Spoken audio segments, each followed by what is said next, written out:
എല്ലാവർക്കും നമ്മുടെ ചാനലിലേക്ക് സ്വാഗതം. ഇന്ന് നമ്മൾ ചെയ്യാൻ പോകുന്ന റീഡിംഗ് എന്ന് പറഞ്ഞാൽ നിങ്ങളുടെ ജീവിതത്തിൽ എന്താണ് ഇപ്പോൾ ശ്രദ്ധിക്കേണ്ടത് എന്നുള്ളൊരു കാര്യത്തെപ്പറ്റി നമുക്ക് നോക്കാം. അപ്പം ഇവിടെ കാണുന്നത് ഒറ്റയ്ക്ക് നിന്ന് തുഴയുന്ന ഒരു വ്യക്തി എന്നൊക്കെ പറയാം ഇല്ലേ.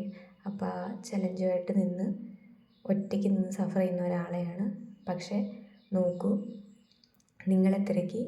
നിങ്ങളെ തേടി ഗ്രോത്ത് വളർച്ച വരുന്നുണ്ട്.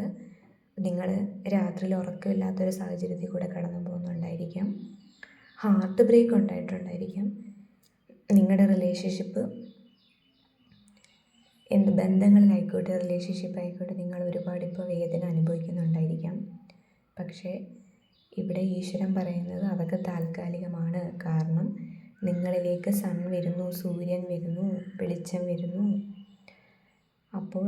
അപ്പം അതിനുവേണ്ടി നിങ്ങൾ എന്ത് ചെയ്യണം? മജീഷ്യൻ നിങ്ങളുടെ കയ്യിലുണ്ട്. അതിനു വേണ്ടി ചെയ്യാൻ പറ്റുന്ന ടൂൾസ്, അതായത് നിങ്ങൾ ഉപയോഗിക്കേണ്ടത് എന്താണ്? നിങ്ങളുടെ സ്പിരിച്വൽ സാധന ഉപയോഗിക്കുക, സെൽഫ് ലവ് പ്രാക്ടീസ് ചെയ്യുക, നിങ്ങളിലേക്ക് നിങ്ങളുടെ ശ്രദ്ധ കൊണ്ടുവരിക. അങ്ങനെ അതുവഴി എന്ത് ചെയ്യണം? ക്ഷമ പഠിക്കുക, റിലീസ് ചെയ്യേണ്ട കാര്യങ്ങളെ റിലീസ് ചെയ്ത് വിടുക.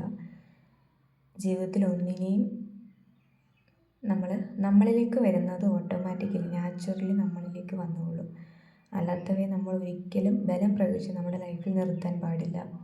അപ്പോൾ അങ്ങനെ നിങ്ങൾ ക്ഷമ പരീക്ഷിക്കുമ്പോൾ നിങ്ങൾക്ക് എന്താണ് വരുന്നത്? നിങ്ങളുടെ ജീവിതത്തിൽ വെളിച്ചമാണ് വരുന്നത്, സൂര്യനാണ് വരുന്നത്. അപ്പോൾ അതുവഴി ലാസ്റ്റ് സംഭവിക്കുന്ന എന്താണ്? നല്ലൊരു ഫാമിലി നിങ്ങൾക്കുണ്ടാകാൻ പോകുന്നു, അബൻഡൻസ് ഉണ്ടാകാൻ പോകുന്നു, പൈസ ഉണ്ടാകാൻ പോകുന്നു, മനസ്സമാധാനം ഉണ്ടാകാൻ പോകുന്നു.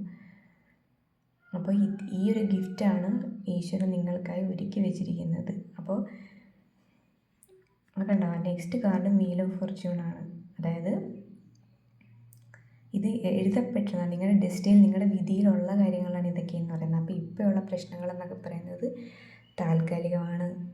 ഒരുപാട് പ്രശ്നങ്ങൾ അലട്ടുന്നുണ്ടായിരിക്കും തീർച്ചയായിട്ടും, പക്ഷേ അത് താൽക്കാലികമാണ്. നിങ്ങളുടെ ശ്രദ്ധ നിങ്ങളിലേക്ക് കൊണ്ടുവരിക.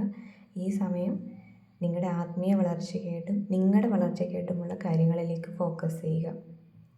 ഓക്കെ, നല്ല റീഡിംഗ് ആയിരുന്നു, നല്ല സന്തോഷം കിട്ടുന്ന റീഡിംഗ് ആയിരുന്നു. Thank you. Hare Krishna. Personally എനിക്ക് മനസ്സിന് ഭയങ്കര സന്തോഷം തോന്നി റീഡിങ് കണ്ടപ്പോൾ. പറഞ്ഞു വെച്ചതുപോലെ ഒരു റീഡിങ് സൂപ്പർ. ഹരേ കൃഷ്ണ.